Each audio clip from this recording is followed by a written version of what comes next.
বিসমিল্লাহির রহমানির রহিম। আসসালামু আলাইকুম সুপ্রিয় দর্শক, আমার কুকিং চ্যানেল দীপ কিচেনে আপনাদের সবাইকে স্বাগত। আজকে আমি করে দেখাবো একদম সহজ একটা রেসিপি, খেতে খুবই সুস্বাদু হয়। সেটা হচ্ছে লাচ্ছা সেমাই দিয়ে স্পঞ্জ কেকের রেসিপি। কেকটা খেতে দেখতে যতটা সুন্দর, তার চেয়ে বেশি খেতে সুস্বাদু হয়। আপনারা বানিয়ে দেখবেন। এখন আমি সেটাই তৈরি করে দেখাবো, যেভাবে আমি তৈরি করি, সহজ উপায়ে সহজ পদ্ধতিতে করে দেখাবো। আসছে ঈদে আপনারা এই কেকটা বানিয়ে নিতে পারেন। চলুন তাহলে কথা না বাড়িয়ে রেসিপিটা শুরু করা যাক। আমি কেকটা বানানোর আগে কেকের মোল্ডটা তৈরি করে নিয়েছি। এখানে এই যে একটা মোল্ড নেবেন, আপনাদের যার যেটা পছন্দ, কাচের বাটি কিংবা এরকম কেক মোল্ড, যে কোনো জিনিসের মধ্যে বানাতে পারেন, বাটির মধ্যে। এখন এখানে ভালো মতন তেল ব্রাশ করে নেবেন কিংবা ঘি ব্রাশ করে নেবেন। এখানে একটা বাটার পেপার দিয়ে দিবেন। আমি একটা সাধারণ লেখালেখির কাগজে বিছিয়ে দিয়েছি। এটা রেডি করা থাকলে ভালো, তাড়াতাড়ি কেকটা ভালো মতন ঢেলে দেওয়া যায় আর কি, তাড়াতাড়ি। ওই সময় কেক রেডি করে কেকটা মোলটা তৈরি করবেন না, তাহলে কিন্তু এটা অনেক সময় কেকটা নষ্ট হয়ে যেতে পারে। এখন এটা সাইডে রেখে দিলাম। কেকটা বানানোর জন্য এখানে আমি 2টা ডিমের সাদা অংশ আগে ভেঙে নিয়েছি।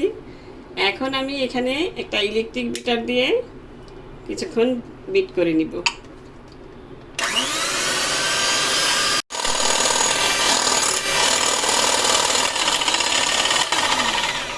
আমি মিডিয়াম স্পিডে 2-3 মিনিট বিট করার পর 2 মিনিট বিট করার পর এখন এখানে দিয়ে দিচ্ছি 1/2 কাপ চিনি। চিনিটা যে যার স্বাদ মতন দিবেন, তবে চিনিটা আমি একবারে দিচ্ছি না, 2-3 বারে এরকমভাবে দিয়ে বিট করে নিব। এই দেখুন, প্রায় 4-5 মিনিট বিট করার পর ফোমটা এরকম হয়েছে। এখন আমি এখানে দিয়ে দিব 1 চিমটি লবণ, আর দিয়ে দিব 1/3 কাপ তেল, রান্নার রেগুলার তেল। আপনারা এখানে বাটারটাও দিতে পারেন, মেল্ট করে বাটার দিয়ে দিতে পারেন। আর দিয়ে দিব 1 চা চামচ ভ্যানিলা এসেন্স, আর দিয়ে দিব এখানে ডিমের কুসুম 2টা দিয়ে এখানে, আর বেশি না, 20 সেকেন্ডের মতন আমি বিট করে নিচ্ছি।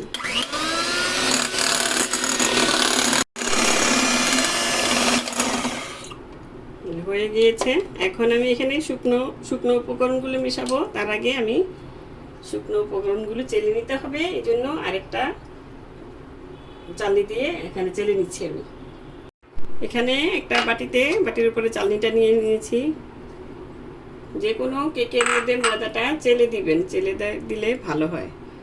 এই যে এখানে দিয়ে দিচ্ছি 1 চা চামচ, এখানে আমি ময়দা দিয়েছি 1/3 কাপ, আর বেকিং পাউডার দিয়েছি 1 চা চামচ। এখন এটা ভালো মতন চেলে নিতে হবে। আপনি পারলে 2-3 বার চেলে নেবেন। আমি এখানে একবার চেলে নিলাম, আবার কেকের ব্যাটারে দেওয়ার সময় আরেকবার চেলে নেব।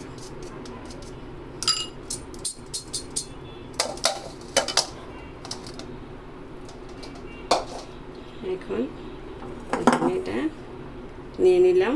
এখন আমি যে বললাম আবারও চেলে দেব।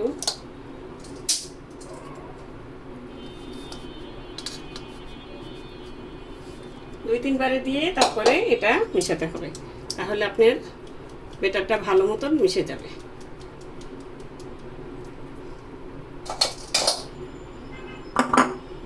যেভাবে আস্তে আস্তে একদিক থেকে ঘুরিয়ে মিশিয়ে নেবেন।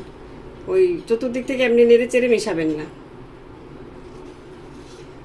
এটা সবচেয়ে ভালো হয় একটা স্পেশাল কি বলে, হ্যান্ড হুইচ দিয়ে মিশালে। আমি এখন সেটাই করব, হ্যান্ড হুইচ দিয়ে আগে মিশিয়ে নিই। এই দেখুন, আমি এখানে হ্যান্ড হুইচ দিয়ে মিশিয়ে নিয়েছি। এখন এখানে দিয়ে দিব 1 টেবিল চামচ লিকুইড দুধ। আমি 2 টেবিল চামচ দিব 2 বারে। এখন আবারও আমি সেই ময়দাটা দিয়ে দিচ্ছি। 2 বারও দিতে পারেন, আমি 3 বারে দিলাম, ভালো হয় অল্প অল্প দিয়ে মিশালে। এভাবে আমি আরেকবারও চেলে নিব, আর আরেক টেবিল চামচ দুধ দিয়ে দিব। তারপরে এটা ভালো মতন মিক্স করে এইভাবে মিক্স করে নেবেন। ওই যে বললাম হ্যান্ড হুইচ দিয়ে মেশালেই ভালো হয়, সুন্দর মতন মিশে। এই দেখুন আমি ভালো মতন একদম আস্তে আস্তে ঘুরিয়ে ঘুরিয়ে মিশিয়ে নিয়েছি। এখন এখানে আমি স্প্যাচুলাটা হ্যান্ড হুইচটা উঠিয়ে নিব। এখন এখানে নিয়ে নিয়েছি 1 কাপ সেমাই, যেহেতু এটার মেন উপাদানই সেমাইটা এখন দিয়ে দিব। লাচ্ছা সেমাই এটা। এখন এটা ভালো মতন একটু নেড়ে চেড়ে, এটাও অল্প আস্তে আস্তে মিশাতে হবে, আবার তাড়াহুড়া করবেন না।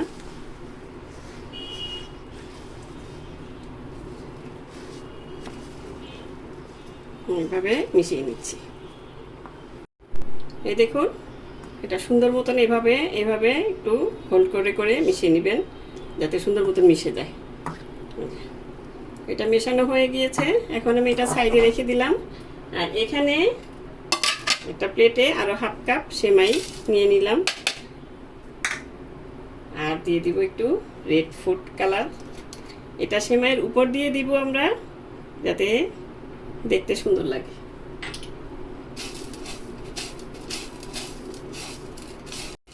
এই দেখুন মিশিয়ে নেওয়া হয়ে গিয়েছে।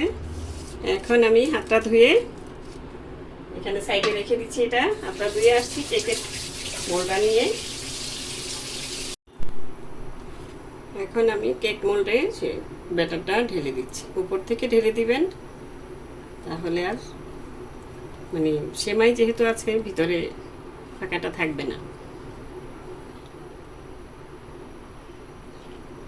এখন আমি একটা সাসলিকের কাঠি দিয়ে এভাবে ভালো মতন আর একটু নেড়ে চেড়ে দিচ্ছি, যাতে করে কোনো দিকে কোনো ফাঁকা না থাকে কেকটা।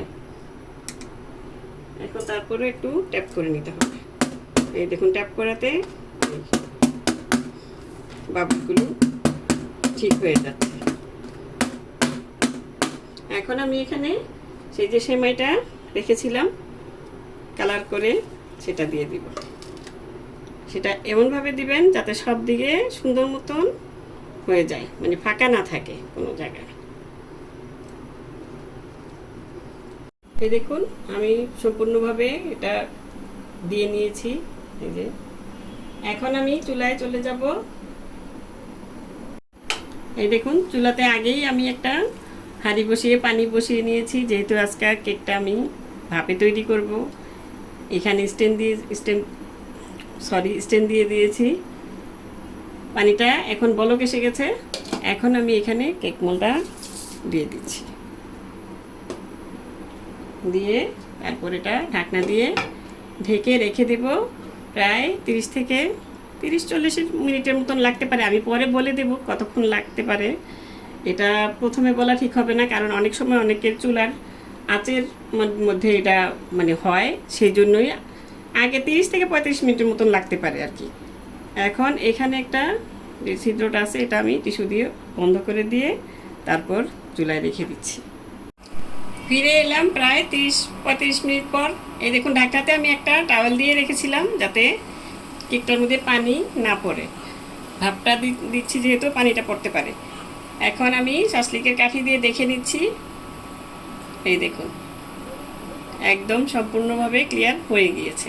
এখন চুলাটা অফ করে দিয়ে আমি এটা নামিয়ে রেখে দিচ্ছি, ঠান্ডা হওয়ার পর আপনাদের দেখাচ্ছি। এই দেখুন কেকটা আমি সম্পূর্ণ ঠান্ডা করে নিয়েছি। এখন আমি একটা নাইফ দিয়ে সাইডগুলো একটু ছাড়িয়ে নিচ্ছি।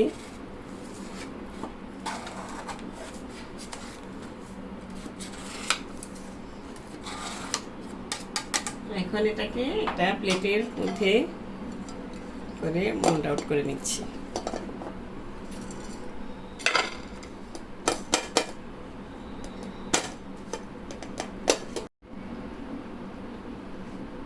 এই দেখুন সুন্দর মতন খুলে এসেছে। এখন এটা আমি উপর থেকে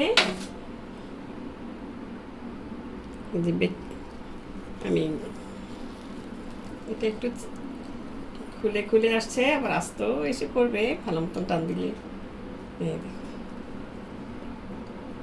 কতটা সুন্দর হয়েছে দেখতে। এখন আমি এটা আবার একটু উল্টে নিচ্ছি। এই দেখুন, যেহেতু আমি উপর দিয়ে সেমাইয়ের লেয়ারটা দিয়েছিলাম, ওই জন্য উল্টে নিলাম আবার কেকটা। দেখতে কত সুন্দর হয়েছে না? দেখতে শুধু সুন্দর না, খেতেও সুন্দর। এটা এখন আমি আপনাদের কেটেও দেখাবো। এখন কেকটা আমি স্লাইস করে দেখাচ্ছি আপনাদের।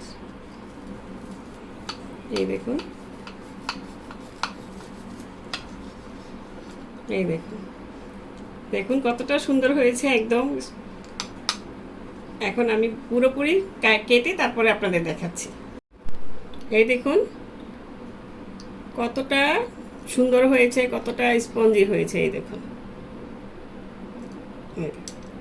মানে শুধু দেখতেই সুন্দর না, খেতেও খুবই সুস্বাদু হয়। একবার বানিয়ে না খেলে বুঝতে পারবেন না। এবার আসছে ঈদে বানিয়ে নিতে পারেন এরকম একটা মানে ইউনিক কেকের রেসিপি, যেটা সবাই খেয়ে প্রশংসা করতে বাধ্য হবে আপনার। তো দর্শক, আজ এ পর্যন্তই। রেসিপিটি ভালো লাগলে প্লিজ আমার চ্যানেলটি সাবস্ক্রাইব করে নিয়মিত চ্যানেলটির পাশেই থাকবেন। সুস্থ থাকবেন, ভালো থাকবেন, আর এরকম ঘরে তৈরি খাবার খাবেন, আর আমার জন্য দোয়া করবেন। আল্লাহ হাফেজ।